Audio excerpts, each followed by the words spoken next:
I'm Brad Alge, and I'm Associate Professor of Management at the Krannert School of Management. I'm going to be talking to you today about some of my research. In this research, the big picture question I was looking at with my colleagues was, how are people influenced by their informal ties?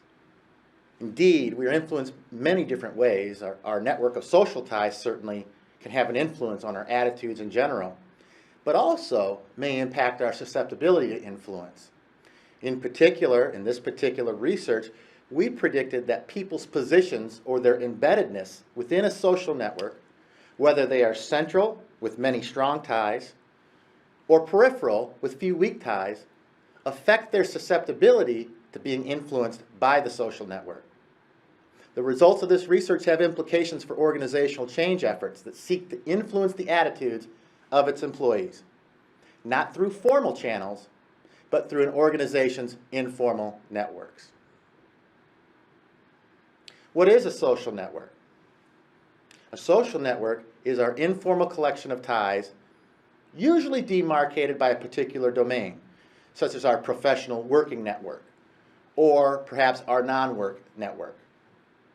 We use these networks to give and receive advice, provide friendship and support, help in decision-making, and so on. What role does social media play? Well, social media can help broaden our social networks. Social media include things like Facebook, Twitter. These are catalysts that connect people in our network. Connect to new people, to influence others, to be influenced by others, and make decisions. Increasingly, organizations, whether for benign or nefarious motives, attempt to utilize social media to gain access to people's personal networks in the hopes of influencing them. In some cases, these influence attempts are made by real people. In other cases, they could be made by automated bots, and these can influence. For example, a bot might comment on a Twitter post. If 100 similar bots comment, it creates an appearance of a coalition of support, which can influence real people to adopt the position being espoused. Indeed, consider in the 2016 U.S. presidential election and in the 2018 Alabama Senate race, there are allegations of large numbers of Russian bots or other sourced bots trying to influence the electorate by creating a particular narrative online, by making it appear as though this is popular opinion. People want to support a winner, not a loser, and a coalition's position, or even the perception of a coalition's position, can lead one to be easily influenced. Well, what did our research show? Well, we found that one's position in their social network affects the extent to which they are susceptible to influence. More central individuals, those people who are more connected, tend to be more easily influenced by the prevailing opinion or narrative of their social network than the more peripheral members. We conducted two studies, a lab study and a field study, and in the lab study, we gathered information on one's personal network and his or her position in that network. We also gathered their a priori opinions on the benefits of social media as a tool to be used in the workplace.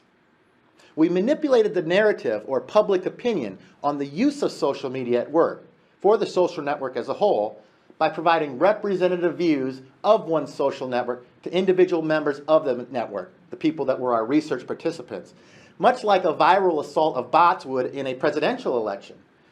People were more influenced by this manipulation if they were central to the network versus on the periphery. That is, people who were central to the network were more likely to change their attitudes about social media at work to align with the manipulated attitude than people who were less central. Importantly, we found that one's felt connection to the network or their network commitment mediated this effect in some circumstances. So why should organizations care?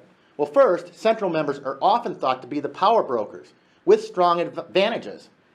They can more easily influence the attitudes of others. At the same time, they are important catalysts for change because others listen to them. And although central members have a great deal of influence on their social networks, they're also the most vulnerable to being influenced by the network, making the network vulnerable to groupthink at a higher aggregate level. Organizations need to better understand influence processes in their company's social networks if they're going to positively conduct organizational change efforts successfully. In conclusion, our social networks can tell us a lot about why things are the way they are in an organization. If your organization is interested in learning more about how we can leverage information in our social networks to impact positive change, please contact me at the Krannert School of Management at Purdue University. Thank you.